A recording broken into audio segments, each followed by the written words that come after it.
ഇലാഹായ പൂരാനോട് ഈരവും പകലും തേടി ഖലീലായ ഇബ്രാഹിം നബിക്ക് കിട്ടി മകനായി ഇസ്മായിൽ നബി എന്ന കനകക്കട്ടി.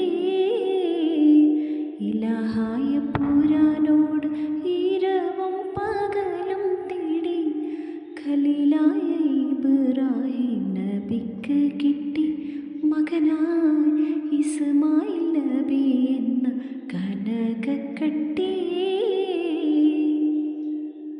മലർമൊട്ട് പോലെ പോറ്റി വളർത്തുമ്പോൾ ഓരോ നാളിൽ ഉറങ്ങുമ്പോൾ നബി കണ്ണകിനാവ് കാട്ടി.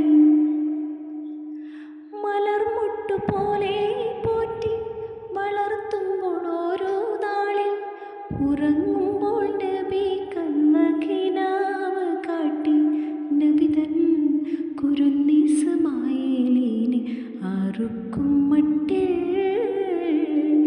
ഇലാഹായ പൂരാനോട് ഈരവും പകലും തേടി ഖലീലായ ഇബ്രാഹിം നബിക്ക് കിട്ടി മകനായി ഇസ്മായിൽ നബി എന്ന കനകക്കട്ടി.